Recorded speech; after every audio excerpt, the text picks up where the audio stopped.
Hello दोस्तों, इस video में हमारे पास पहला प्रश्न है प्रश्नावली 1.3 का। हमें सिद्ध करना है कि √5 एक अपरिमेय संख्या है। तो देखो कैसे करेंगे। इसको हम करेंगे विरोधाभास यानी कॉन्ट्रडिक्शन के नियम से प्रूफ, ठीक है ना। यानी जो हम कहते हैं प्रूफ बाय कॉन्ट्रडिक्शन, विरोधाभास से हम इसे प्रूव करेंगे। यानी पहले हम ये मान के चलेंगे कि जो √5 है एक परिमेय संख्या है।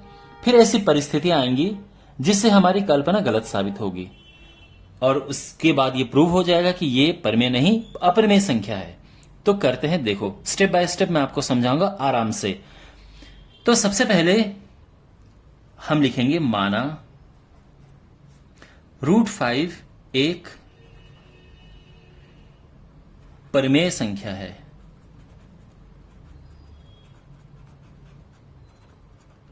ठीक है, अब देखो √5 एक परिमेय संख्या है। तो परिमेय संख्या को हम कैसे लिखते हैं, यानी √5 बराबर a/b, जहां a और b पूर्णांक हैं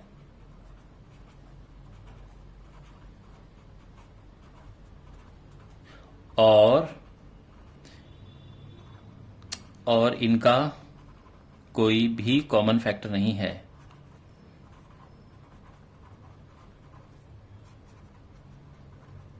फैक्टर नहीं है, इस लाइन का मतलब क्या है, कॉमन फैक्टर नहीं होने का मतलब ये दोनों किसी से कटते नहीं है, दोनों में किसी का भाग नहीं जाता है। ठीक है, कहने का मतलब मेरा ये है कि अगर मैं बात करूं 12/16 की, तो इनमें कॉमन फैक्टर 4 है, क्योंकि 4 से ये भी कट जाएगा और ये भी कट जाएगा। लेकिन अगर मैं कहूं कि 15/17, इनका कोई कॉमन फैक्टर नहीं, दोनों किसी से नहीं कटेंगे। तो ये यहां पे ध्यान रखना है कि इनका कॉमन फैक्टर नहीं होना चाहिए, ठीक है ना। ओके, तो ए और बी का कोई कॉमन फैक्टर नहीं है।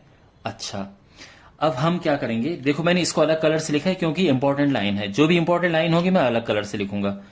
अब यहां पे हम करेंगे इसको क्रॉस मल्टीप्लाई, तो √5b is equal to a आ जाएगा। दोनों साइड हम स्क्वायर करेंगे तो 5b² आ गया a²। अब ये हम यहां पे फिर इंपॉर्टेंट स्टेप है। देखो 5b² a² है, इसका मतलब 5 का a² में डिवाइड हो जाता है, तो यानी 5a² का एक फैक्टर है। फैक्टर यानी गुणनखंड, ठीक है, ध्यान रखना। फैक्टर गुणनखंड, कॉमन फैक्टर उभयनिष्ठ गुणनखंड। तो 5a² का एक फैक्टर है और इससे क्या पता चलता है कि 5a का भी फैक्टर है। तो ये हमारी एक थ्योरम होती है कि अगर 5a² का फैक्टर है तो वो a का भी होगा, ये एक थ्योरम है, ठीक है। और ये भी इंपॉर्टेंट है, बहुत इंपॉर्टेंट। इसको हम फर्स्ट नाम देते हैं इक्वेशन 1। ये हमारा इक्वेशन या स्टेटमेंट कह लो, ये है, ठीक है ना। तो 5a का एक फैक्टर है। देखो अब 5 इसका फैक्टर है तो हम क्या लिख सकते हैं, अगर 5a का फैक्टर है तो हम लिख सकते हैं कि a is equal to 5c। भाई लिख सकते हैं ना ऐसा। देखो मैं आपको चीजें एक्सप्लेन कर रहा हूं बीच बीच में ताकि आपको कंफ्यूजन ना हो। 5a का फैक्टर है, मान लो कि मैं कहूं कि 5 जो है वो 35 का फैक्टर है, तो मैं लिख सकता हूं कि 35 is equal to 5 into something, यहां पे कुछ भी आ सकता है। वैसे यहां पे 7 है, तो जैसे मैंने ये लिखा है वैसे ये है 35 इज इक्वल टू 5c। अच्छा, अब दोनों साइड हम करेंगे स्क्वायर, तो उससे क्या होगा कि a² is equal to 25c²। ठीक है, अब हमें करना क्या है कि यहां से a² का मान यहां पे पुट करना है, तो ये हो जाएगा 5b² is equal to 25c²। ये 5 से कट जाएगा तो क्या मिलेगा हमें, b² is equal to 5c²।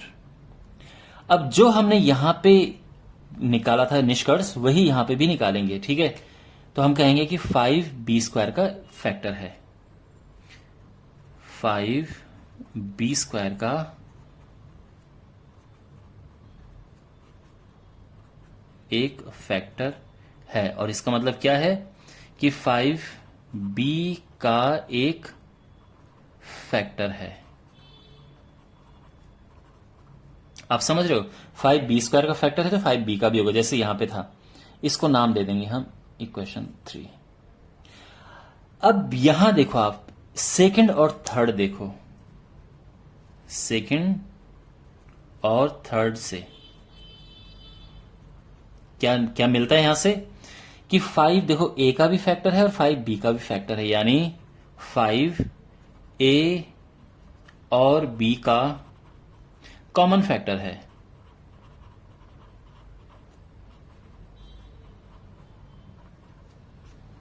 लेकिन ये जो हमारी बात है ये किसके अगेंस्ट है, किसके विपरीत है, किसके साथ विरोधाभास कर रहा है? इसके साथ। यहां पे क्या कहा गया है कि ए और बी का कोई कॉमन फैक्टर नहीं है, और यहां पे है ए और बी का कॉमन फैक्टर है। तो इन बातों में क्या है? कॉन्ट्रडिक्शन है, विरोधाभास है। तो हम कहेंगे कि 1 और 4 में विरोधाभास है, कॉन्ट्रडिक्शन है। तो ये क्यों आया विरोधाभास? क्योंकि हमने शुरू में ही गलत कल्पना की थी, ठीक है ना? अर्थात हमारी कल्पना गलत थी, यानी त्रुटिपूर्ण थी। आप समझ गए? ये हमारी कल्पना त्रुटिपूर्ण थी, यानी गलत थी। तो इससे क्या साबित होता है? गलत थी यानी हमने प्रमेय माना था, लेकिन वो गलत है तो क्या अप्रमेय होगा फिर? यानी √5 एक अप्रमेय संख्या है।